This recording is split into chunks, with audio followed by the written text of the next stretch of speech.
آئیے اب شروع کرتے ہیں یوسف علیہ السلام کا قصہ۔ قرآن کریم نے اس قصے کو احسن القصص کہا ہے۔ اس کے بارے میں اللہ تعالی نے پوری ایک سورت یعنی سورہ یوسف نازل فرمائی۔ اس قصے میں دو عظیم نبیوں کا تذکرہ ہے، سیدنا یعقوب بن اسحاق علیہ السلام اور یوسف بن یعقوب علیہ السلام کا۔ اپنے بھائیوں کی وجہ سے یوسف علیہ السلام کن حالات کا شکار ہوئے، آپ اس کا تفصیل سے ذکر سنیں گے۔ سورہ یوسف مکی ہے اور یوسف علیہ السلام کا قصہ اگرچہ ابتلاء و آزمائش کی داستان ہے، لیکن اس میں اور بھی بہت سے فوائد ہیں۔ سننے والا اس سے لطف اندوز ہوتا ہے، اپنے اندر رحم اور انس کے جذبات محسوس کرتا ہے۔ اس قصے میں ان حالات کی طرف بھی اشارہ ہے جو انبیاء کے ساتھ پیش آتے ہیں۔ عام انبیاء کے حالات واقعات سے معلوم ہوتا ہے کہ پہلے وہ آسودہ حال تھے، لیکن جب انہوں نے دعوت دی تو ان کی قوم نے انہیں جھٹلایا، پھر آزمائش کا سلسلہ شروع ہوا، پھر ان کی قوموں پر عذاب آیا۔ اس قصے میں معاملہ اس کے بالکل برعکس ہے۔ اس میں شروع میں ابتلاء آزمائش کا دور ہے، پھر آسانی اور فراوانی کی داستان ہے۔ ایسا کیوں ہوا؟ علماء کے اس بارے میں مختلف اقوال ہیں۔ عطا رحمت اللہ علیہ فرماتے ہیں، غمزدہ پریشان حال اگر یوسف علیہ السلام کے قصے کو سنتا ہے تو اس کے دل کو سکون ملتا ہے، وہ مطمئن ہو جاتا ہے، اس لیے کہ اس میں تنگی کے بعد آسانی ہے، مشکلات کے بعد اللہ کی نعمتوں کا نزول اس سے ظاہر ہے۔ سورہ یوسف سورہ ہود کے بعد نازل ہوئی۔ سورہ ہود میں انبیاء کرام کے تذکرے کے بعد قوم ہود اور قوم صالح کی تباہی کا ذکر آتا ہے، پھر ان اقوام کا تذکرہ ہے جو تباہ و برباد ہوئی۔ پھر سورہ یوسف عام الحزن میں نازل ہوئی۔ یہ وہ سال تھا جس میں نبی صلی اللہ علیہ وسلم کے چچا ابو طالب فوت ہوئے۔ ابو طالب ہر طرح آپ کا ساتھ دیتے رہے تھے، یہاں تک کہ رسول اکرم صلی اللہ علیہ وسلم فرماتے ہیں، قریش نے مجھ سے صحیح معنوں میں دشمنی کا آغاز ابو طالب کی وفات کے بعد کیا۔ ایک قول کے مطابق ابو طالب کی وفات کے صرف 3 دن بعد آپ کی پیاری اور محبوب بیوی، جنت کی عورتوں کی سردار، دنیا جہان کی افضل ترین عورتوں میں سے ایک سیدہ خدیجۃ الکبریٰ رضی اللہ عنہا اس دنیا سے رخصت ہو گئیں۔ انا للہ و انا الیہ راجعون۔ یہاں تک کہ ابن عباس رضی اللہ عنہما فرماتے ہیں، رسول اللہ صلی اللہ علیہ وسلم نے 4 خط کھینچے، پھر صحابہ کرام کو مخاطب کر کے فرمایا، جانتے ہو یہ خط میں نے کیوں کھینچے ہیں؟ انہوں نے کہا، ہم نہیں جانتے۔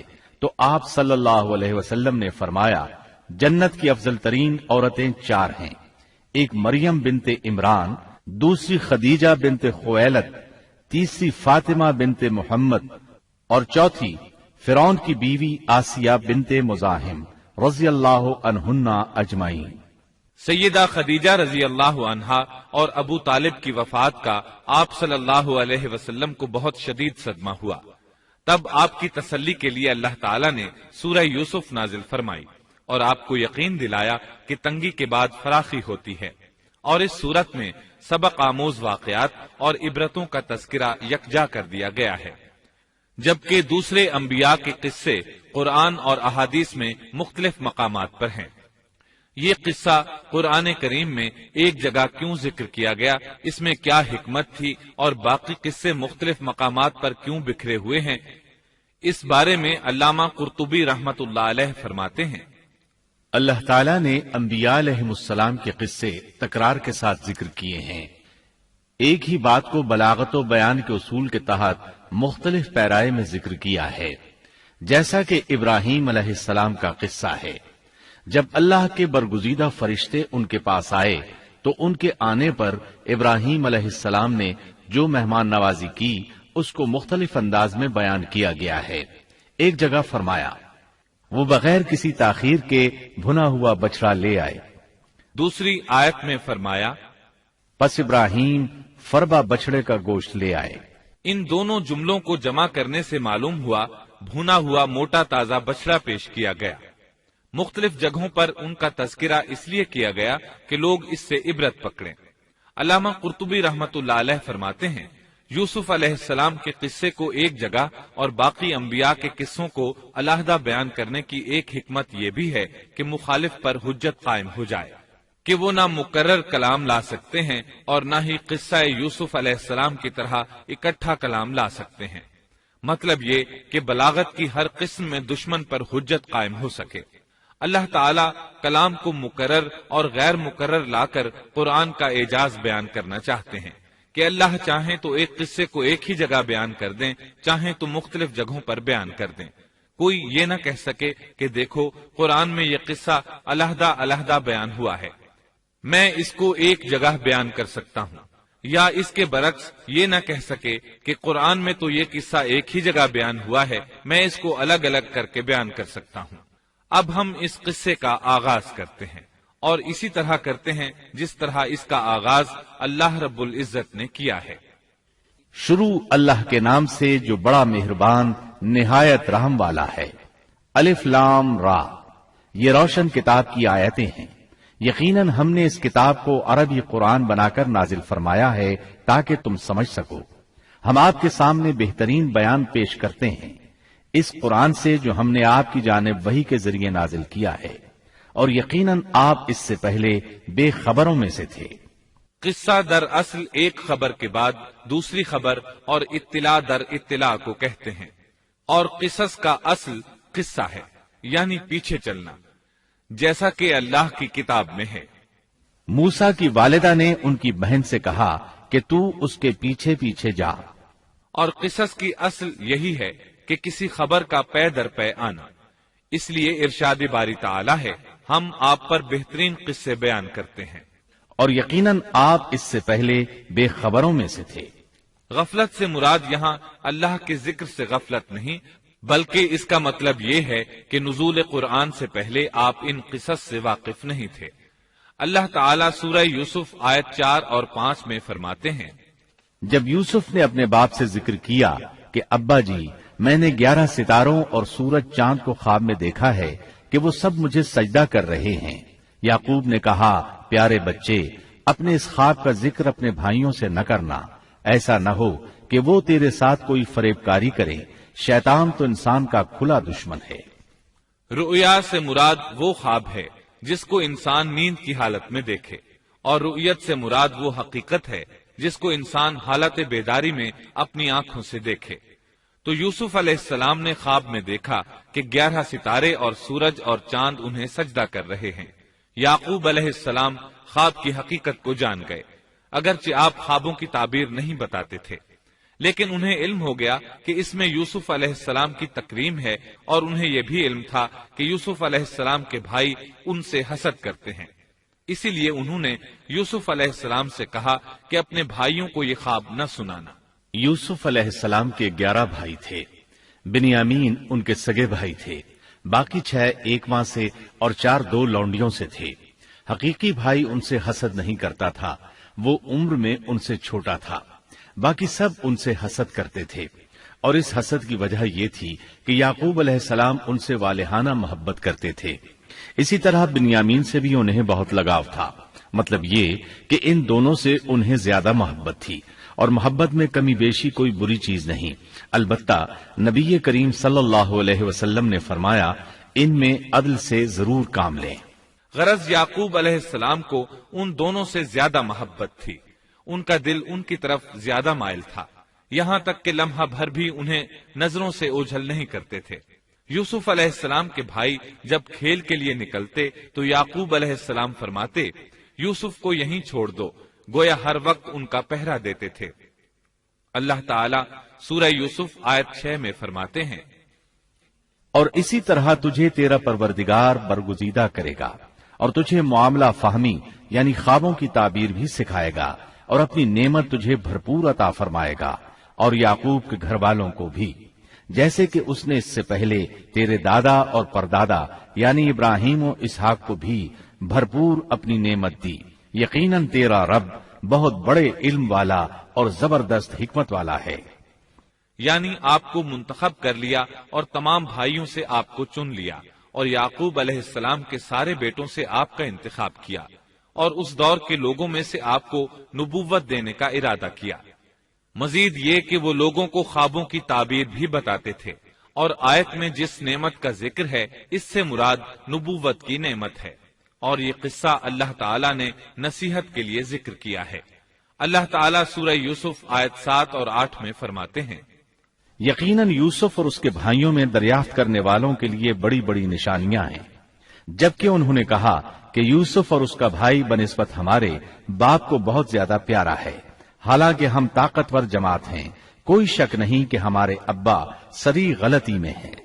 کہا جاتا ہے کہ یہودیوں نے نبی کریم صلی اللہ علیہ وسلم سے یوسف علیہ السلام کے قصے کے متعلق سوال کیا تو یہ مکمل صورت انہیں قصہ سنانے کے لیے نازل ہوئی، جبکہ بنی اسرائیل کو یہ مکمل قصہ معلوم نہ تھا، اور جو معلوم تھا وہ بھی تحریف شدہ تھا۔ قرآن ان کی اس تحریف کو واضح کرنے کے لیے بھی نازل ہوا، اور جو بھی بنی اسرائیل کا شخص یا کوئی اور اس کے متعلق پوچھے گا اس کے لیے عبرتیں اور نصیحتیں ہیں۔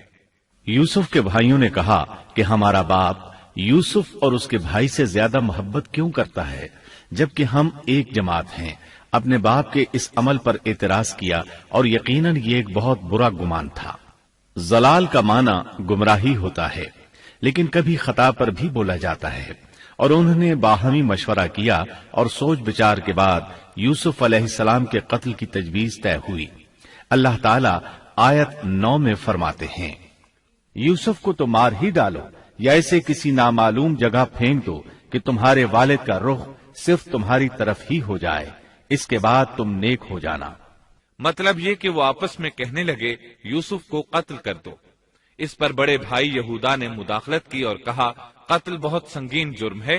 اس پر وہ بولے تب پھر اسے کہیں غائب کر دو تاکہ باپ کی توجہ تمہاری طرف ہو جائے اور یوسف والی رکاوٹ ختم ہو جائے۔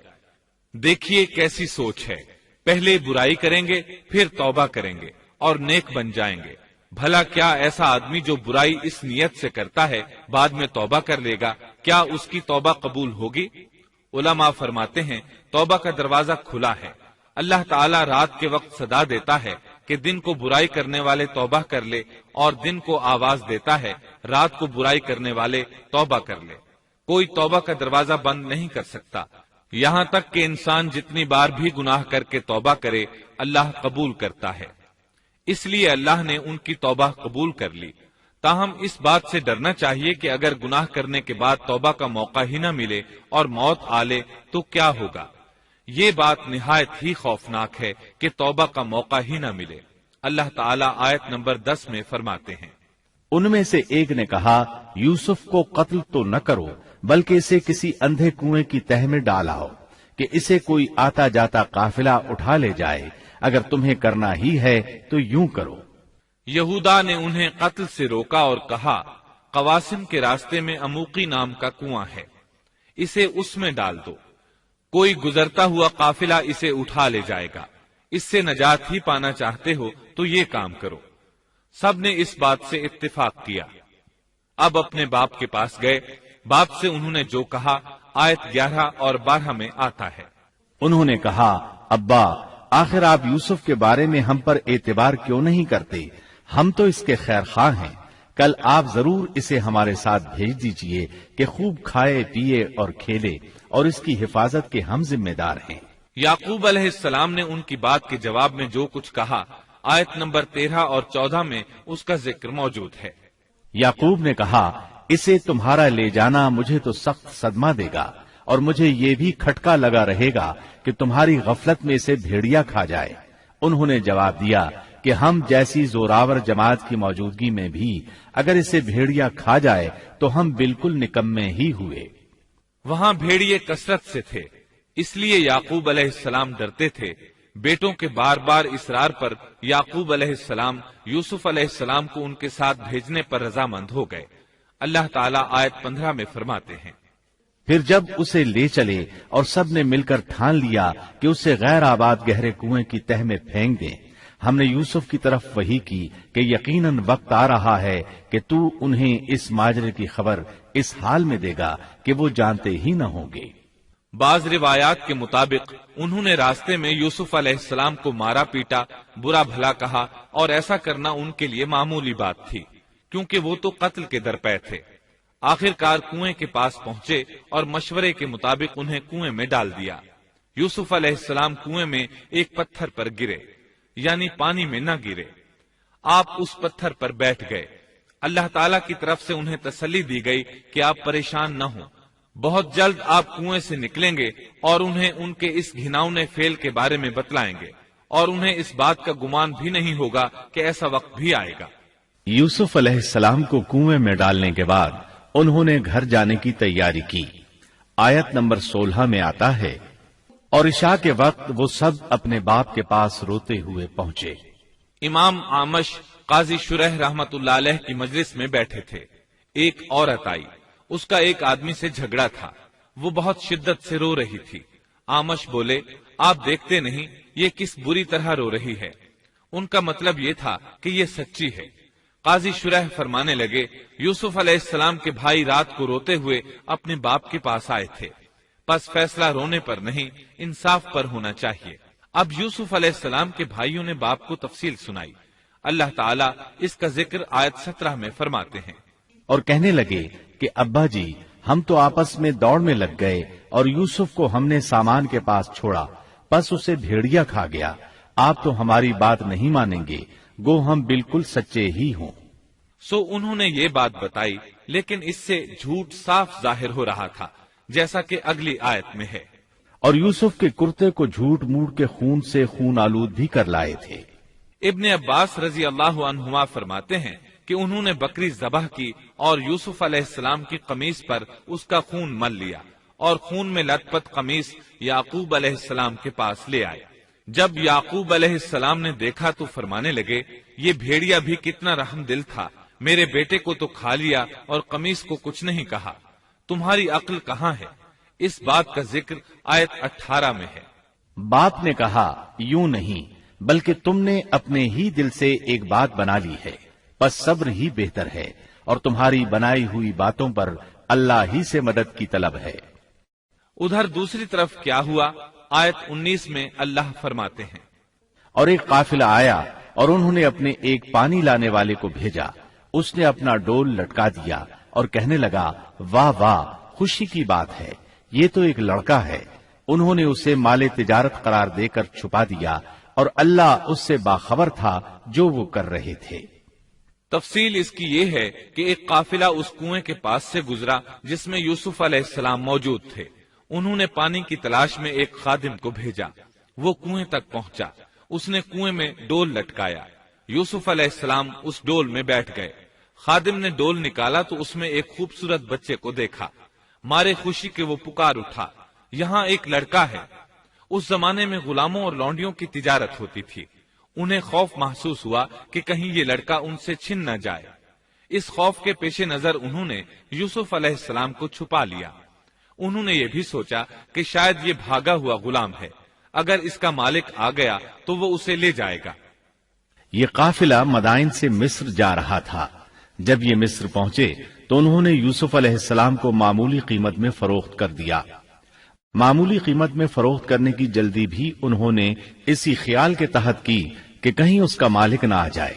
ابن عباس رضی اللہ عنہما فرماتے ہیں کہ انہوں نے یوسف علیہ السلام کو صرف 20 درہم میں بیچ دیا، اور یہ نہایت معمولی قیمت تھی۔ آیت نمبر 21 میں ہے، مصر والوں میں سے جس نے اسے خریدا تھا اس نے اپنی بیوی سے کہا کہ اسے بہت عزت و احترام کے ساتھ رکھو، بہت ممکن ہے کہ یہ ہمیں فائدہ پہنچائے یا اسے ہم اپنا بیٹا ہی بنا لیں۔ یہ شخص مصر کا وزیر خزانہ تھا، بے اولاد تھا۔ اس نے سوچا شاید یہ لڑکا بڑا ہو کر اچھا انسان بنے، لہٰذا کیوں نہ ہم اسے بیٹا بنا لیں۔ اس طرح یوسف علیہ السلام وزیر خزانہ کے گھر پلے بڑھے۔ وزیر خزانہ عزیز مصر کہلاتا تھا۔ عزیز نے آپ کو بیٹوں کی طرح رکھا۔ آپ کچھ بڑے ہوئے تو شاہی محل کی دیکھ بھال آپ کے ذمے لگا دی گئی، شاہی محل کے تمام اختیارات آپ کے سپرد کر دیے گئے۔ اللہ تعالیٰ آیت 21 اور 22 میں فرماتے ہیں، یوں ہم نے مصر کی سرزمین میں یوسف کا قدم جما دیا کہ ہم اسے خواب کی تعبیر کا کچھ علم سکھا دیں۔ اللہ اپنے ارادے پر غالب ہے، لیکن اکثر لوگ بے علم ہوتے ہیں۔ اور جب یوسف پختگی کی عمر کو پہنچ گئے تو ہم نے اسے قوت فیصلہ اور علم دیا. ہم نیک کاروں کو اسی طرح بدلہ دیتے ہیں. یوسف علیہ السلام بہت پاکیزہ اور توحید والے ماحول میں پروان چڑھے. گھر کا سارا انتظام انہی کے ہاتھ میں تھا. آپ بہت بصیرت اور سوجھ بوجھ سے گھر کا نظام چلا رہے تھے. ابھی عزیز مصر کی بیوی نے آپ کو گمراہ کرنے کی کوشش نہیں کی تھی کہ حلم، علم اور بصیرت کی صفات آپ میں موجود تھیں. مفسرین لکھتے ہیں جب یوسف علیہ السلام کی عمر 17-18 سال کی ہوئی تو جوانی کے ساتھ ان کے حسن میں مزید اضافہ ہوا. حسن یوسف واقعی بے مثال تھا. نبی اکرم صلی اللہ علیہ وسلم فرماتے ہیں، معراج کی رات میری ملاقات یوسف علیہ السلام سے ہوئی. ایسا لگتا تھا کہ دنیا کا نصف حسن یوسف علیہ السلام کو ملا ہے. مفسرین اس کی وضاحت کرتے ہیں کہ حسن کو اللہ تعالیٰ نے 2 حصوں میں تقسیم کیا ہے. آدھا حسن یوسف علیہ السلام کو دیا اور آدھا باقی ساری مخلوق میں تقسیم کر دیا. اللہ اکبر، یہ ہے حسن یوسف. اور جب یوسف کے حسن کی کیفیت یہ ہے تو پھر اس کے خالق کے کیا کہنے. جب عزیز مصر کی بیوی نے ان کا حسن دیکھا تو بے اختیار ہو گئی. اس کے اندر ہیجان پیدا ہوا. اس نے یوسف علیہ السلام سے بدکاری کا ارادہ کر لیا. ان کے ساتھ لطف و عنایت کا سلسلہ شروع کر دیا اور پھسلانے کے جتنے طریقے ہو سکتے تھے وہ اختیار کیے. ناز و نخرے کے ساتھ اس سے پیش آنے لگی. اللہ آیت 23 میں فرماتے ہیں، اس عورت نے جس کے گھر میں یوسف تھے یوسف کو بہلانا پھسلانا شروع کیا کہ وہ اپنے نفس کی نگرانی چھوڑ دے اور دروازے بند کر کے کہنے لگی، لو آ جاؤ. یوسف نے کہا، اللہ کی پناہ، وہ میرا رب ہے، مجھے اس نے بہت اچھی طرح رکھا ہے. بے انصافی کرنے والوں کا بھلا نہیں ہوتا ہے. مطلب یہ کہ آخر نوبت یہاں تک پہنچ گئی کہ ایک دن اس نے سارے دروازے بند کر لیے اور کہنے لگی، آئیے یوسف، میں نے یہ زیب و زینت آپ کے لیے کی ہے. یوسف علیہ السلام فرمانے لگے، اللہ کی پناہ، یہ ناممکن ہے، میں ایسا نہیں کر سکتا. کیا میں اپنے مالک کی گھر والی سے بدکاری کروں جس نے مجھے اپنے بیٹوں کی طرح ناز و نعمت میں رکھا؟ یہ بہت بڑا ظلم ہے اور ظالم لوگ فلاح نہیں پا سکتے. آپ نے فوراً انکار کر دیا، اس لیے کہ آپ صاحب علم تھے، صاحب حلم تھے، بادشاہ کے مقام اور مرتبے کو جاننے کے ساتھ برائی کے نقصانات سے بھی باخبر تھے. خود صاحب فضل تھے اور اہل فضل کے مقام و مرتبے سے بھی واقف تھے. قرآن کریم کی آیات آپ کی طہارت اور پاکیزگی بیان کر رہی ہیں. آیت 24 میں ہے، اس عورت نے یوسف کا قصد کیا اور یوسف اس کا قصد کرتے اگر وہ اپنے پروردگار کی دلیل نہ دیکھتے. یوسف علیہ السلام نے اس کا ارادہ نہیں کیا، یہاں تک کہ اللہ تعالیٰ کی مہربانی سے ان کے دل میں اس گناہ کا خیال تک نہیں آیا. اللہ تعالیٰ نے آخر آپ کو علم بھی دیا تھا اور حلم بھی. آپ بادشاہ کے مرتبے سے واقف تھے، نیک تھے، جانتے تھے زانی کبھی فلاح نہیں پا سکتا، بلکہ آپ نے تو فوراً کہہ دیا، اللہ کی پناہ، میں ایسا ہرگز نہیں کر سکتا. اتنی بڑی آزمائش میں ان کے دل میں خیال آنا ممکن تھا. جیسا کہ سخت گرمی اور پیاس کی حالت میں کسی کو ٹھنڈے پانی کا گلاس ملے تو دل میں پانی پی لینے کا خیال ضرور آتا ہے، لیکن پھر یاد آتا ہے کہ وہ روزے سے ہے. لیکن یوسف علیہ السلام کے دل میں تو اتنا سا خیال بھی نہیں آیا. اس کی وجہ یہ تھی کہ آپ نے اپنے رب کی دلیل دیکھی تھی. وہ دلیل کیا تھی، اس بارے میں مفسرین کے مختلف اقوال ہیں. بعض کہتے ہیں آپ نے جبرائیل علیہ السلام کو دیکھا، بعض کہتے ہیں آپ نے یعقوب علیہ السلام کو دیکھا، وہ انہیں انگلی کے اشارے سے منع کر رہے تھے. بعض نے لکھا ہے کہ آپ نے دروازے پر یہ لکھا دیکھا تھا، بے شک زنا بڑی بے حیائی اور بہت ہی بری راہ ہے. بہرحال یہ مفسرین اور مورخین کے اقوال ہیں، اس بارے میں کوئی صحیح حدیث نہیں ملتی. اتنا ہے کہ آپ نے کوئی ایسی چیز دیکھی ضرور تھی جس کی بنا پر آپ کو خیال تک نہ آیا، اور برہان اللہ ہی کی طرف سے تھی، اس نے انہیں سوچنے بھی نہ دیا. اللہ آیت نمبر 24 میں فرماتے ہیں، اس طرح ہم نے انہیں اس برائی اور بے حیائی سے بچا لیا کیونکہ وہ ہمارے مخلص بندوں میں سے تھے. اللہ نے آپ کو صرف زنا سے نہیں برائی سے بھی بچا لیا. یہ اس بات کی دلیل ہے کہ آپ نے ارادہ تک نہیں کیا. پھر اسی آیت میں اللہ نے آپ کو اپنا برگزیدہ بندہ فرمایا اور یہ ممکن ہی نہیں کہ کوئی انسان اللہ کے برگزیدہ بندوں میں سے بھی ہو اور پھر کفر بھی کرے، ہرگز ممکن نہیں۔ انبیاء ایسی باتوں سے پاک رہتے ہیں۔ عزیز مصر کی بیوی نے اصرار کیا، آپ کو مجبور کیا اور لگی چمٹنے، تو یوسف علیہ السلام وہاں سے بھاگے۔ عزیز کی بیوی آپ کے پیچھے بھاگی۔ اللہ تعالیٰ نے آیت 25 میں اس واقعے کو یوں بیان فرمایا ہے، اور دونوں دروازے کی طرف دوڑے، اور اس عورت نے یوسف کا کرتا پیچھے کی طرف سے کھینچ کر پھاڑ ڈالا، اور دروازے کے پاس ہی عورت کا شوہر دونوں کو مل گیا، تو کہنے لگی، جو شخص تیری بیوی کے ساتھ برا ارادہ کرے بس اس کی سزا یہی ہے کہ اسے قید کر دیا جائے یا اور کوئی دردناک سزا دی جائے۔ سیدنا یوسف علیہ السلام خود کو بچانے کے لیے دروازے کی طرف دوڑ پڑے تھے، یہ پیچھے دوڑی، دروازہ بند تھا۔ ابھی آپ دروازہ کھولنے کی کوشش کر رہے تھے کہ اس نے پیچھے سے آپ کی قمیص پکڑ لی، جھٹکا جو لگا تو قمیص پیچھے سے پھٹ گئی۔ اسی دوران دروازہ کھل گیا اور عزیز مصر اندر داخل ہوا۔ اس نے یہ منظر اپنی آنکھوں سے دیکھا کہ اس کی بیوی زیب و زینت کے ساتھ بند سنور کر یوسف علیہ السلام کے بالکل پیچھے کھڑی ہے۔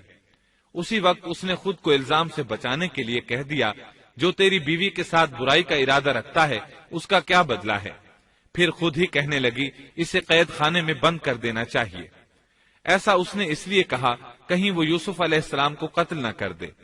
ادھر یوسف علیہ السلام نے بھی فوراً اپنا دفاع کیا اور کہا، میں مجرم نہیں، بلکہ یہ ساری کارستانی اس کی اپنی ہے۔ آیت 26 اور 27 میں ہے۔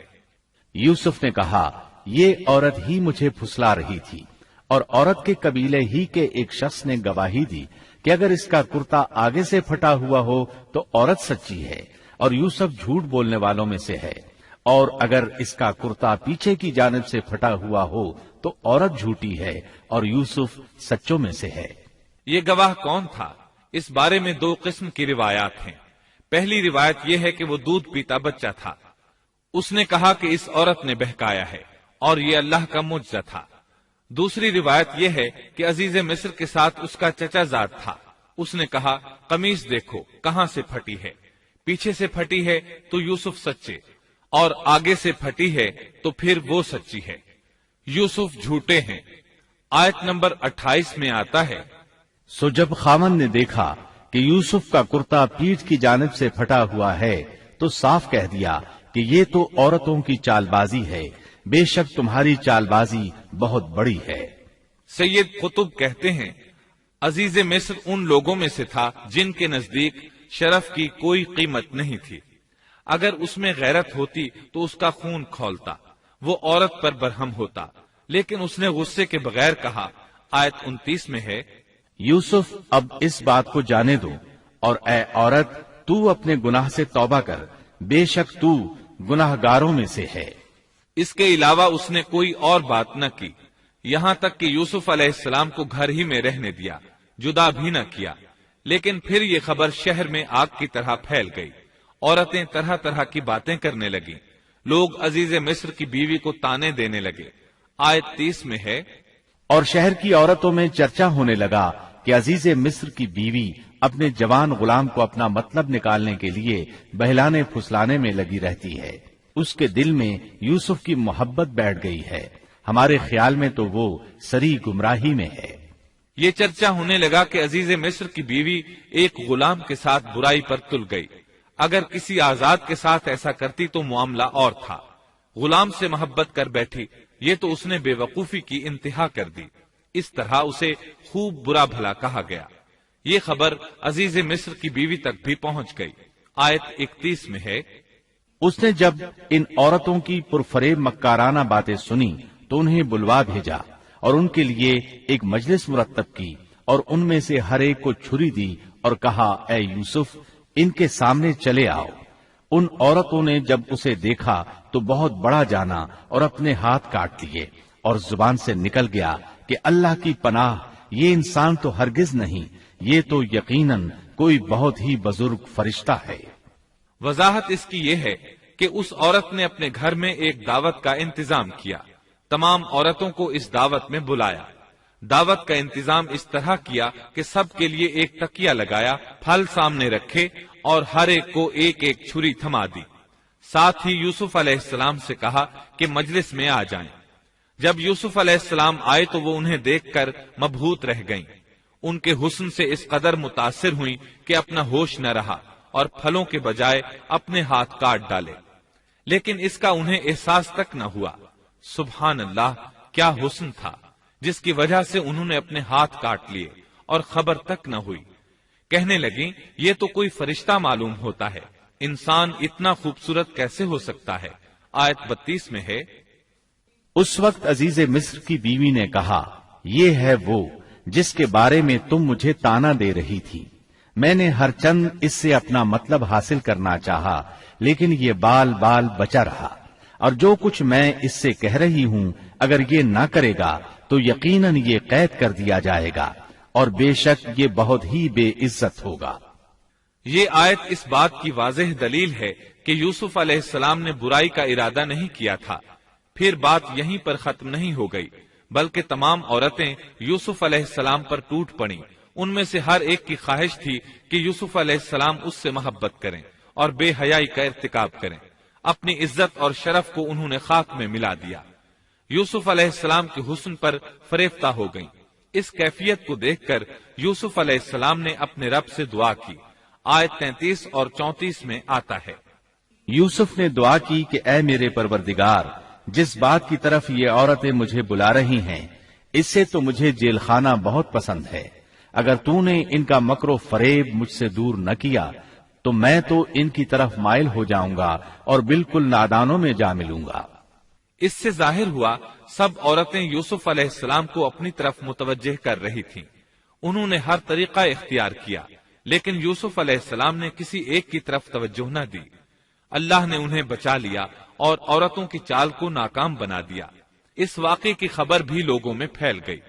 عزیز مصر کی بیوی کو پتا چل گیا کہ یہ خبریں پورے شہر میں پھیل گئی ہیں اور لوگ اسے ہی قصوروار ٹھہرا رہے ہیں۔ تب وہ اپنے خاوند کے پاس گئی، اس سے کہا، اب کیا کیا جائے؟ سب لوگ مجھے ہی الزام دے رہے ہیں، معاملہ بہت پھیل گیا ہے، اس بات کو دبانے کے لیے کچھ کرنا چاہیے۔ عزیز مصر نے کہا، پھر کیا کیا جائے؟ آخر آپس میں مشورہ ہوا، دونوں اس پر متفق ہو گئے۔ ابن عباس رضی اللہ عنہما فرماتے ہیں، انہوں نے یوسف علیہ السلام کو ایک گدھے پر سوار کیا اور ایک ڈھول والا ساتھ کر دیا اور یہ منادی کرائی کہ اس عبرانی غلام نے اپنی مالکہ کے ساتھ برائی کی کوشش کی ہے، لہٰذا اسے اس جرم کی پاداش میں جیل میں ڈالا جاتا ہے۔ گویا انہوں نے اپنے پر سے الزام ختم کرنے کا یہ منصوبہ سوچا۔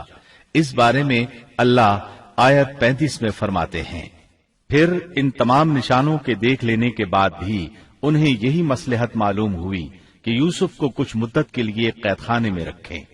انہوں نے یہ اس لیے کہا تاکہ یوسف علیہ السلام پر تہمت لگائی جا سکے۔ اس طرح یوسف علیہ السلام قید خانے میں آ گئے۔ ان کے ساتھ 2 نوجوان اور قید خانے میں بھیجے گئے تھے۔ کچھ دن ساتھ رہنے کے بعد وہ جان گئے کہ یوسف علیہ السلام نیک سیرت انسان ہیں، عبادت گزار نوجوان ہیں۔ ایک رات دونوں نوجوانوں نے خواب دیکھے۔ صبح ہوئی تو دونوں یوسف علیہ السلام کے پاس گئے اور اپنا اپنا خواب سنایا۔ قرآن کریم آیت 36 میں اس کو یوں بیان کرتا ہے، اس کے ساتھ ہی 2 اور جوان بھی جیل خانے میں داخل ہوئے۔ ان میں سے ایک نے کہا کہ میں نے خواب میں اپنے آپ کو شراب نچوڑتے دیکھا ہے، اور دوسرے نے کہا میں نے اپنے آپ کو دیکھا ہے کہ میں اپنے سر پر روٹی اٹھائے ہوئے ہوں جسے پرندے کھا رہے ہیں۔ ہمیں آپ اس کی تعبیر بتائیے، ہمیں تو آپ خوبیوں والے شخص دکھائی دیتے ہیں۔ قید خانے کے قیدی بھی جان چکے تھے کہ یوسف علیہ السلام نیک ہیں۔ آپ نے سوچا یہ دین کی دعوت دینے کا بہترین موقع ہے۔ انہوں نے جو کچھ ان سے کہا وہ آیت نمبر 37 اور 38 میں اس طرح آیا ہے، یوسف نے کہا تمہیں جو کھانا دیا جاتا ہے اس کے تمہارے پاس پہنچنے سے پہلے ہی میں تمہیں اس کی تعبیر بتلا دوں گا۔ یہ سب اس علم کی بدولت ہے جو مجھے میرے رب نے سکھایا ہے۔ میں نے ان لوگوں کا مذہب چھوڑ دیا ہے جو اللہ پر ایمان نہیں رکھتے اور آخرت کے بھی منکر ہیں۔ میں اپنے باپ دادوں کے دین کا پابند ہوں، یعنی ابراہیم، اسحاق اور یعقوب کے دین کا۔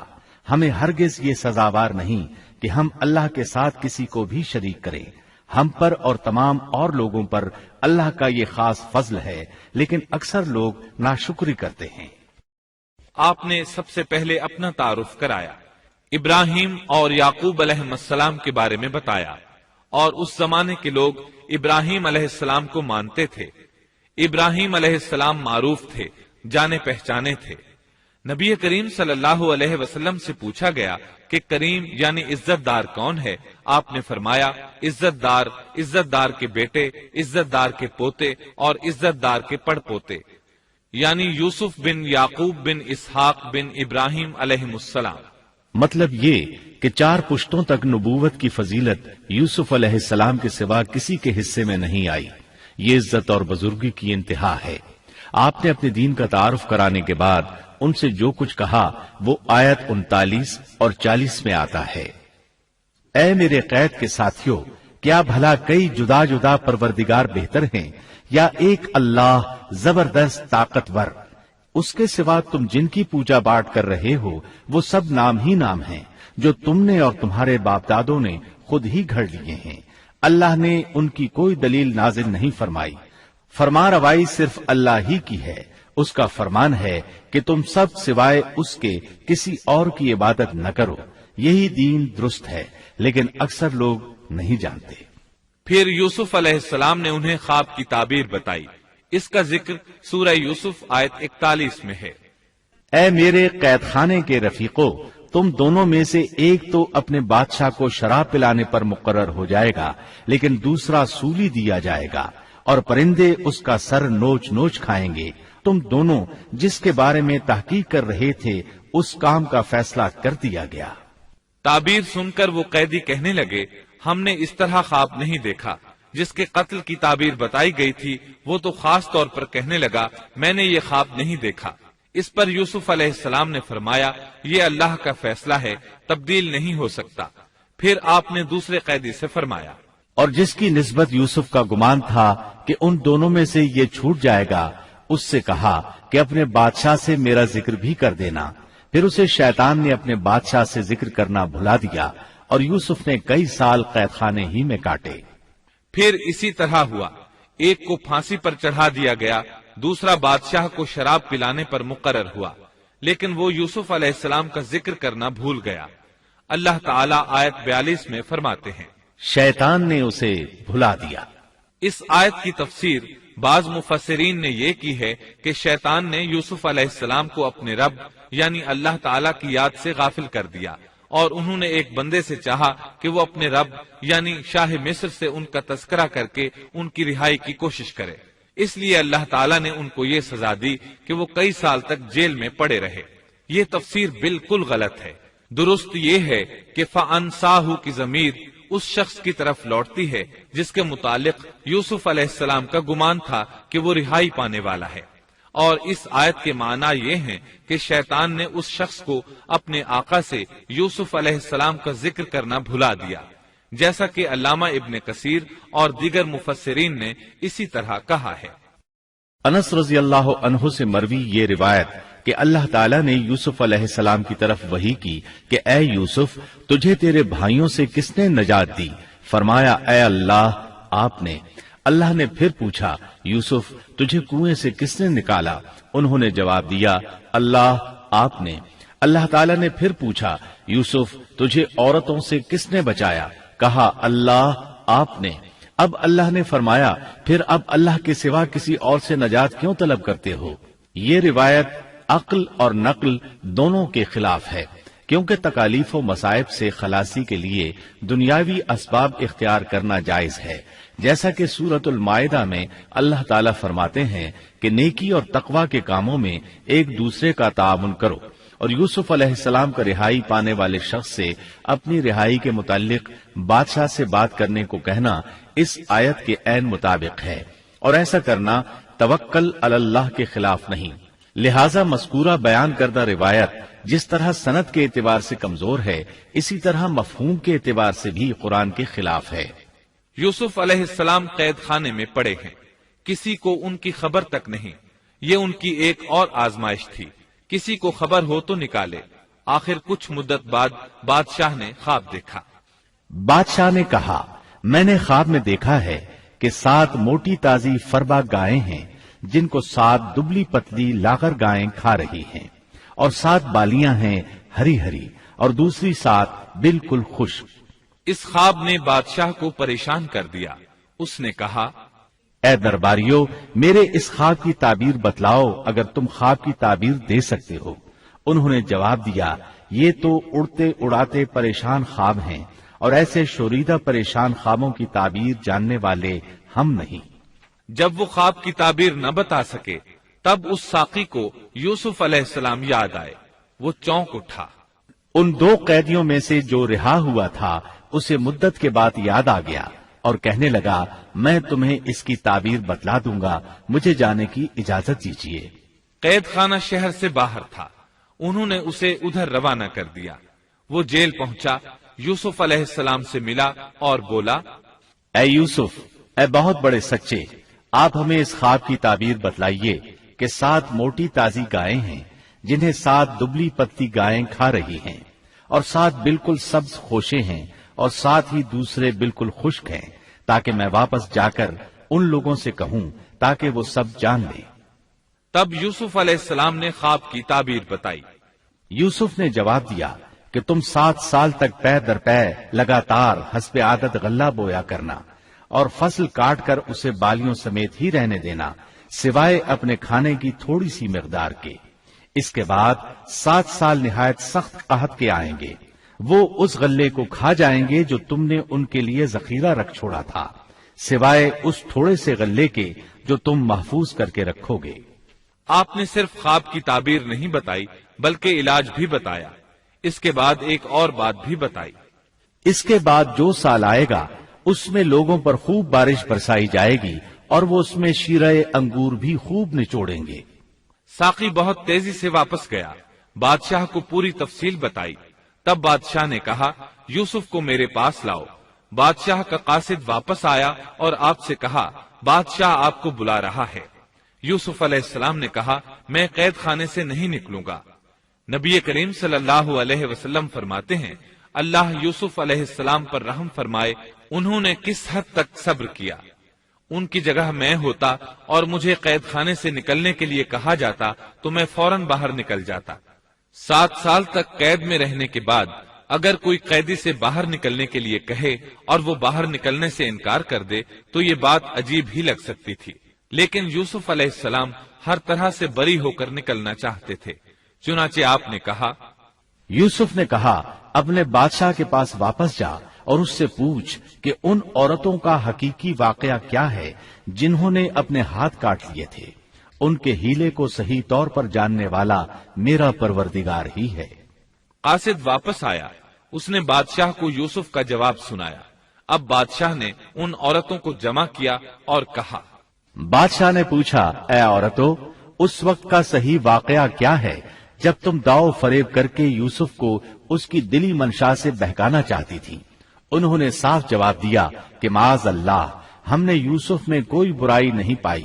پھر تو عزیز مصر کی بیوی بھی بول اٹھی کہ اب تو حق سچ واضح ہو گیا ہے، میں نے ہی اسے ورغلایا تھا اس کے جی سے، اور یقیناً وہ سچوں میں سے ہے۔ یوسف نے کہا، یہ اس واسطے کہ عزیز مصر جان لے کہ میں نے اس کی پیٹھ پیچھے اس کی خیانت نہیں کی، اور یہ بھی کہ اللہ دغابازوں کے ہتھ کنڈے چلنے نہیں دیتا۔ میں اپنے نفس کی پاکیزگی بیان نہیں کرتا، بے شک نفس تو برائی پر ابھارنے والا ہی ہے، مگر یہ کہ میرا پروردگار ہی اپنا رحم کرے، یقیناً میرا پالنے والا، بڑی بخشش کرنے والا اور بہت مہربانی فرمانے والا ہے۔ بعض مفسرین کے نزدیک یہ یوسف علیہ السلام کا قول ہے، اور یہ انہوں نے اس وقت کہا جب جیل میں ان کو یہ ساری تفصیل بتلائی گئی، یا بعض کے بقول بادشاہ کے پاس جا کر انہوں نے یہ کہا۔ بعض مفسرین کے نزدیک یہ بھی عزیز مصر کی بیوی ہی کا قول ہے، اور مطلب یہ ہے کہ یوسف کی غیر موجودگی میں بھی اسے غلط طور پر تہمت لگا کر خیانت کا ارتکاب نہیں کرتی، بلکہ امانت کے تقاضوں کو سامنے رکھتے ہوئے اپنی غلطی کا اعتراف کرتی ہوں۔ یا یہ مطلب ہے کہ میں نے یوسف کو پھسلانے کی کوشش ضرور کی، لیکن واقعہ یہ ہے کہ اپنے خاوند کی خیانت نہیں کی اور کسی بڑے گناہ میں واقع نہیں ہوئی۔ حافظ ابن کثیر نے اسی قول کو ترجیح دی ہے، اور اسے سیاق و معانی کے اعتبار سے زیادہ مناسب اور موزوں قرار دیا ہے۔ آیت 54 میں اللہ تعالیٰ فرماتے ہیں، بادشاہ نے کہا اسے میرے پاس لاؤ کہ میں اسے اپنے خاص کاموں کے لیے مقرر کر لوں۔ پھر جب اس سے بات چیت کی تو کہنے لگا کہ آپ ہمارے ہاں آج سے ذی عزت اور امانت دار ہیں۔ تب یوسف علیہ السلام بولے، یوسف نے کہا آپ مجھے ملک کے خزانوں پر مقرر کر دیجئے، میں حفاظت کرنے والا اور باخبر ہوں۔ اسی طرح ہم نے یوسف کو ملک کا قبضہ دے دیا کہ وہ جہاں کہیں چاہے رہے سہے، ہم جسے چاہیں اپنی رحمت پہنچا دیتے ہیں، ہم نیکوکاروں کا ثواب ضائع نہیں کرتے، یقیناً ایمانداروں اور پرہیزگاروں کو اخروی اجر بہت ہی بہتر ہے۔ بادشاہ نے یوسف علیہ السلام کو ملک کا مکمل اختیار دے دیا، اور ایک روایت میں ہے اس نے کہا، یوسف میرا اختیار اب صرف کرسی تک محدود ہے۔ اس طرح تمام معاملات یوسف علیہ السلام کے اختیار میں آ گئے اور خیر و برکت کے سال شروع ہو گئے۔ یوسف علیہ السلام نے ان سالوں سے خوب فائدہ اٹھایا، ہر طرف بھلائی ہی بھلائی ہو گئی، غلے کی فراوانی ہو گئی، جس طرح یوسف علیہ السلام چاہتے تھے اسی طرح خرچ کیا جاتا تھا۔ پھر اس طرح 7 سال ختم ہو گئے اور قحط کے سال شروع ہو گئے۔ اس قحط نے نہ صرف مصر کو بلکہ فلسطین وغیرہ کے علاقوں کو بھی اپنی لپیٹ میں لے لیا۔ اب چونکہ مصر بہت زیادہ خوشحال تھا، یوسف علیہ السلام نے 7 سال تک غلے کو بچا بچا کر رکھا تھا، اس لیے لوگ مصر آنا شروع ہو گئے۔ فلسطین میں بھی غلہ ختم ہو گیا۔ یعقوب علیہ السلام اور ان کے بیٹوں تک بھی قحط کے اثرات پہنچ گئے، بلکہ ان کے علاقے میں قحط شدید ہو گیا۔ تلاش کے باوجود غلہ نہیں ملتا تھا، ملتا بھی تھا تو بہت مہنگا۔ فلسطین میں خبر پہنچی کہ مصر کا بادشاہ پرانی قیمت پر غلہ دے رہا ہے۔ یہ خبر اس لیے پہنچی کہ یوسف علیہ السلام پرانی قیمت پر غلہ فروخت کر رہے تھے۔ چنانچہ فلسطین سے غلہ خریدنے کے لیے قافلے مصر آنے لگے۔ یوسف علیہ السلام پرانی قیمت پر غلہ ضرور دیتے، لیکن ایک آدمی کو صرف اتنا دیتے جتنا ایک اونٹ اٹھا سکتا، اس سے زیادہ نہ دیتے، تاکہ تاجر لوگ مال سٹاک کر کے مہنگا نہ بیچیں۔ اس لیے جو غلہ خریدتا تھا اس کے لیے ضروری تھا کہ اپنے گھر والوں کو ساتھ لائے۔ یوسف علیہ السلام ہر ایک سے پوچھتے، تمہارے گھر کے کتنے افراد ہیں، انہیں ساتھ لے کر آؤ۔ اور اس طرح یوسف علیہ السلام کے بھائیوں نے بھی مصر جانے کا ارادہ کر لیا۔ قرآن مجید میں اس کا تذکرہ یوں آیا ہے، یوسف کے بھائی آئے اور یوسف کے پاس گئے تو اس نے انہیں پہچان لیا اور انہوں نے اسے نہ پہچانا۔ یوسف علیہ السلام نے گندم دینے سے پہلے پوچھا، تم کون ہو، کہاں سے آئے ہو، تم جاسوس لگتے ہو۔ وہ قسمیں کھانے لگے۔ آپ نے پوچھا، تمہارا باپ کون ہے، تم کتنے بھائی ہو، کیا تمہارا کوئی اور بھائی بھی ہے، تمہارا کوئی بھائی فوت تو نہیں ہو گیا؟ اس طرح آپ نے ان سے مکمل تفصیل پوچھی، انہوں نے اپنے بارے میں بتا دیا۔ آپ نے ان سے کہا، اور جب اس نے ان کے لیے سامان تیار کر دیا تو کہا کہ تم میرے پاس اپنے اس بھائی کو بھی لانا جو تمہارے باپ کی طرف سے ہے۔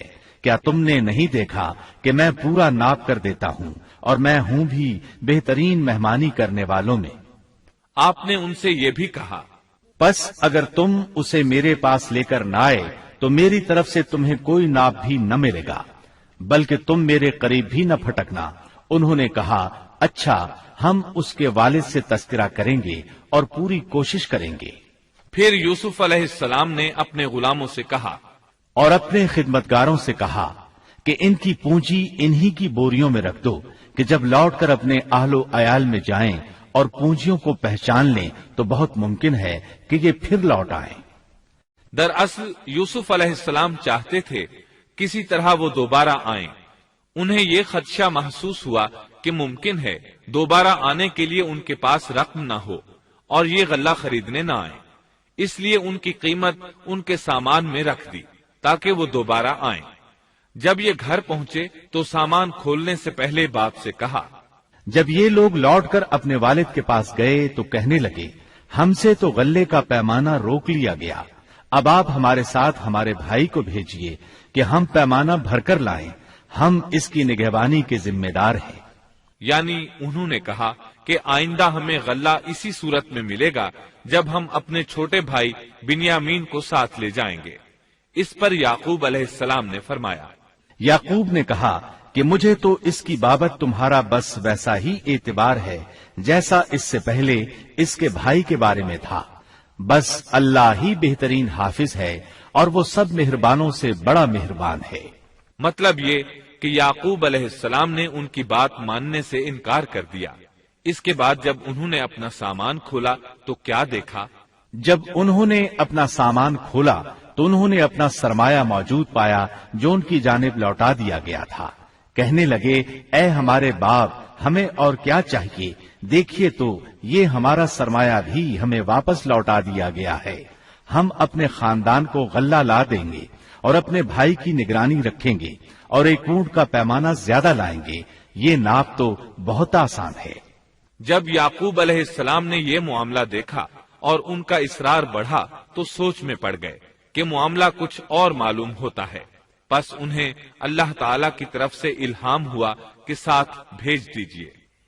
یعقوب نے کہا، میں تو اسے ہرگز تمہارے ساتھ نہ بھیجوں گا جب تک کہ تم اللہ کو بیچ میں رکھ کر مجھے قول و قرار نہ دو کہ تم اسے میرے پاس پہنچاؤ گے، سوائے اس ایک صورت کے کہ تم سب گرفتار کر لیے جاؤ۔ جب انہوں نے پکا قول و قرار دیا تو انہوں نے کہا، ہم جو کچھ کہتے ہیں اللہ اس پر نگہبان ہے۔ انہوں نے مزید نصیحت کی، اور یعقوب نے کہا، اے میرے بچوں، تم سب ایک دروازے سے نہ جانا بلکہ کئی جدا جدا دروازوں میں سے داخل ہونا۔ میں اللہ کی طرف سے آنے والی کسی چیز کو تم سے ٹال نہیں سکتا، حکم صرف اللہ ہی کا چلتا ہے۔ میرا کامل بھروسہ اسی پر ہے اور ہر ایک بھروسہ کرنے والے کو اسی پر بھروسہ کرنا چاہیے۔ مطلب یہ تھا کہ تم 11 نوجوان ہو، تمہیں دیکھ کر کوئی حسد نہ کر بیٹھے، تمہیں نظر نہ لگ جائے، اور نظر کا لگ جانا برحق ہے، اور یہ بسا اوقات انسان کو قبر میں پہنچا دیتی ہے۔ اب یہ روانہ ہوئے۔ جب وہ انہی راستوں سے جن کا حکم ان کے والد نے انہیں دیا تھا گئے، کچھ نہ تھا کہ اللہ نے جو بات مقرر کر دی ہے وہ اس سے انہیں ذرا بھی بچا لے، مگر یعقوب کے دل میں ایک خیال پیدا ہوا جسے اس نے پورا کر لیا۔ بلا شبہ وہ ہمارے سکھلائے ہوئے علم کا عالم تھا، لیکن اکثر لوگ نہیں جانتے۔ مطلب یہ کہ انسان کی کوشش کے باوجود تقدیر اپنا کام دکھا جاتی ہے۔ عطا رحمت اللہ علیہ فرماتے ہیں کہ یعقوب علیہ السلام کے بارے میں یہ جو فرمایا کہ اس کے پاس ہمارا دیا ہوا علم تھا، اس کا مطلب یہ ہے کہ یعقوب علیہ السلام جو بھی بات کرتے تھے اس میں اللہ کا ذکر ہوتا اور غور و فکر کے بعد بات کرتے، پہلے اللہ کا نام لیتے، اور یہی ان کا علم تھا۔ یوسف علیہ السلام کے بھائی گئے اور دربار میں حاضر ہوئے۔ آپ نے معمول کے مطابق ان کی رہائش کا انتظام کیا، ہر دو کو ایک کمرہ دیا۔ اس طرح بنیامین اکیلے بچ گئے۔ یوسف علیہ السلام نے فرمایا، چلو اسے ادھر میرے پاس چھوڑ جاؤ۔ جب وہ چلے گئے تو یوسف علیہ السلام نے انہیں گلے سے لگا لیا۔ یہ سب جب یوسف کے پاس پہنچ گئے تو اس نے اپنے بھائی کو اپنے پاس جگہ دی اور کہا کہ میں تیرا بھائی یوسف ہوں، بس یہ جو کچھ کرتے رہے اس کا کچھ رنج نہ کر۔ مطلب یہ کہ وہ بنیامین کو بھی ستاتے رہے۔ اس کے بعد یوسف علیہ السلام نے کیا کیا، اس کا ذکر سورہ یوسف آیت 70 تا 77 میں سنیے۔ پھر جب انہیں ان کا سامان اسباب ٹھیک ٹھاک کر کے دیا تو اپنے بھائی کے سامان میں پانی پینے کا پیالہ رکھ دیا۔ پھر ایک آواز دینے والے نے پکار کر کہا کہ اے قافلے والو، تم لوگ تو چور ہو۔ انہوں نے ان کی طرف منہ پھیر کر کہا کہ تمہاری کیا چیز کھوئی گئی ہے؟ جواب دیا کہ شاہی پیالہ گم ہے، جو اسے لے آئے اسے ایک اونٹ کے بوجھ کا غلہ ملے گا۔ اس وعدے کا میں ضامن ہوں۔ انہوں نے کہا، اللہ کی قسم، تم کو خوب علم ہے کہ ہم ملک میں فساد پھیلانے کے لیے نہیں آئے اور نہ ہم چور ہیں۔ انہوں نے کہا، اچھا چور کی کیا سزا ہے اگر تم جھوٹے ہو؟ جواب دیا کہ اس کی سزا یہی ہے کہ جس کے اسباب میں سے پایا جائے وہی اس کا بدلہ ہے۔ ہم تو ایسے ظالموں کو یہی سزا دیا کرتے ہیں۔ بس یوسف نے ان کے سامان کی تلاشی شروع کی، اپنے بھائی کے سامان کی تلاشی سے پہلے۔ پھر اس پیمانے کو اپنے بھائی کے سامان سے نکالا۔ ہم نے یوسف کے لیے اسی طرح یہ تدبیر کی۔ اس بادشاہ کے قانون کی روح سے یہ اپنے بھائی کو نہیں روک سکتا تھا مگر یہ کہ اللہ کو منظور ہو۔ ہم جس کے چاہیں درجے بلند کر دیں، ہر ذی علم پر فوقیت رکھنے والا دوسرا ذی علم موجود ہے۔ انہوں نے کہا کہ اگر اس نے چوری کی تو کوئی تعجب کی بات نہیں، اس کا بھائی بھی پہلے چوری کر چکا ہے۔ یوسف نے اس بات کو اپنے دل میں رکھ لیا اور ان کے سامنے بالکل ظاہر نہ کیا، کہا کہ تم بڑے بدقماش ہو اور جو تم بیان کرتے ہو اسے اللہ ہی خوب جانتا ہے۔ اب وہ بادشاہ یعنی یوسف علیہ السلام کی منت سماجت کرنے لگے۔ انہوں نے کہا کہ اے عزیز مصر، اس کے والد بڑی عمر کے بالکل بوڑھے شخص ہیں، آپ اس کے بدلے ہم میں سے کسی کو لے لیجئے، ہم دیکھتے ہیں کہ آپ بڑے نیک نفس ہیں۔ یوسف نے کہا کہ ہم نے جس کے پاس اپنی چیز پائی ہے اس کے سوا دوسرے کی گرفتاری کرنے سے اللہ کی پناہ چاہتے ہیں، ایسا کرنے سے تو ہم یقیناً ناانصافی کرنے والے ہو جائیں گے۔ جب وہ اس سے مایوس ہو گئے تو تنہائی میں بیٹھ کر مشورہ کرنے لگے۔ ان میں جو سب سے بڑا تھا اس نے کہا، تمہیں معلوم نہیں کہ تمہارے والد نے تم سے اللہ کی قسم لے کر پختہ قول قرار لیا ہے اور اس سے پہلے یوسف کے بارے میں تم کوتاہی کر چکے ہو، پس میں تو اس سرزمین سے نہ ٹلوں گا جب تک کہ والد صاحب خود مجھے اجازت نہ دیں یا اللہ میرے اس معاملے کا فیصلہ کر دے، وہی بہترین فیصلہ کرنے والا ہے۔ تم سب والد صاحب کی خدمت میں واپس جاؤ اور کہو کہ ابا جی، آپ کے صاحبزادے نے چوری کی اور ہم نے وہی گواہی دی تھی جو ہم جانتے تھے، ہم کچھ غیب کی حفاظت کرنے والے نہ تھے۔ آپ اس شہر کے لوگوں سے دریافت فرما لیں جہاں ہم تھے اور اس قافلے سے بھی پوچھ لیں جس کے ساتھ ہم آئے ہیں، اور یقیناً ہم بالکل سچے ہیں۔ یعقوب نے کہا، یہ تو نہیں بلکہ تم نے اپنی طرف سے بات بنا لی، بس اب صبر ہی بہتر ہے، قریب ہے کہ اللہ ان سب کو میرے پاس ہی پہنچا دے، وہی علم و حکمت والا ہے۔ پھر یعقوب علیہ السلام رونے لگے اور کہنے لگے، پھر ان سے منہ پھیر لیا اور کہا، ہائے یوسف۔ ان کی آنکھیں بوجہ رنج و غم کے سفید ہو چکی تھیں اور وہ غم کو دبائے ہوئے تھے۔ بیٹوں نے کہا، واللہ آپ ہمیشہ یوسف کی یاد ہی میں لگے رہیں گے یہاں تک کہ گھل جائیں یا ختم ہی ہو جائیں۔ اس پر یعقوب علیہ السلام نے کہا، انہوں نے کہا کہ میں تو اپنی پریشانیوں اور رنج کی فریاد اللہ ہی سے کر رہا ہوں، مجھے اللہ کی طرف سے وہ باتیں معلوم ہیں جو تم نہیں جانتے۔ میرے پیارے بچوں، تم جاؤ اور یوسف کی اور اس کے بھائی کی پوری طرح تلاش کرو اور اللہ کی رحمت سے نا امید نہ ہو، یقیناً رب کی رحمت سے نا امید وہی ہوتے ہیں جو کافر ہوتے ہیں۔ اب ان کے پاس غلہ خریدنے کے لیے سامان تجارت بہت کم تھا، وہ تھوڑا سا سامان لے کر پھر یوسف علیہ السلام کے پاس گئے۔ پھر جب یہ لوگ یوسف کے پاس پہنچے تو کہنے لگے کہ اے عزیز، ہم کو اور ہمارے خاندان کو دکھ پہنچا ہے، ہم حقیر پونجی لائے ہیں، پس آپ ہمیں پورے غلے کا ناپ دیجئے اور ہم پر خیرات کیجئے، اللہ خیرات کرنے والوں کو بدلہ دیتا ہے۔ اب برادران یوسف ان کے سامنے رسوائی کے درجے تک پہنچ گئے، چنانچہ یوسف علیہ السلام نے انہیں زیادہ پریشان کرنا مناسب نہ سمجھا اور اپنا مکمل تعارف کروا دیا۔ یوسف نے کہا، جانتے بھی ہو کہ تم نے یوسف اور اس کے بھائی کے ساتھ اپنی نادانی کی حالت میں کیا کیا؟ انہوں نے کہا، واقعی تو ہی یوسف ہے۔ جواب دیا کہ ہاں میں یوسف ہوں اور یہ میرا بھائی ہے، اللہ نے ہم پر فضل و کرم کیا۔ بات یہ ہے کہ جو بھی پرہیزگاری اور صبر کرے تو اللہ کسی نیکوکار کا اجر ضائع نہیں کرتا۔ انہوں نے کہا، اللہ کی قسم، اللہ نے تجھے ہم پر برتری دی ہے اور یہ بھی بالکل سچ ہے کہ ہم خطا کار تھے۔ جواب دیا، آج تم پر کوئی ملامت نہیں ہے، اللہ تمہیں بخشے، وہ سب مہربانوں سے بڑا مہربان ہے۔ میرا یہ کرتا تم لے جاؤ اور اسے میرے والد کے منہ پر ڈال دو کہ وہ دیکھنے لگیں اور اپنے خاندان کو میرے پاس لے آؤ۔ وہ قمیص لے کر یعقوب علیہ السلام کی طرف چل دیے۔ جو ہی مصر سے چلے، یعقوب علیہ السلام نے خوشبو محسوس کر لی۔ جب یہ قافلہ جدا ہوا تو ان کے والد نے کہا کہ مجھے تو یوسف کی خوشبو آ رہی ہے، اگر تم مجھے بے وقوف نہ کہو۔ وہ کہنے لگے کہ واللہ آپ اپنے اسی پرانے خط میں مبتلا ہیں۔ جب خوشخبری دینے والے نے پہنچ کر ان کے منہ پر وہ کرتا ڈالا، اسی وقت وہ پھر سے بینا ہو گئے۔ کہا کیا میں تم سے نہ کہا کرتا تھا کہ میں اللہ کی طرف سے وہ باتیں جانتا ہوں جو تم نہیں جانتے؟ انہوں نے کہا ابا جی، آپ ہمارے لیے گناہوں کی بخشش طلب کیجئے، بے شک ہم قصوروار ہیں۔ کہا اچھا، میں جلد ہی تمہارے لیے اپنے پروردگار سے بخشش مانگوں گا، وہ بہت بڑا بخشنے والا اور نہایت مہربانی کرنے والا ہے۔ پھر سارا خاندان یوسف علیہ السلام کے پاس آیا۔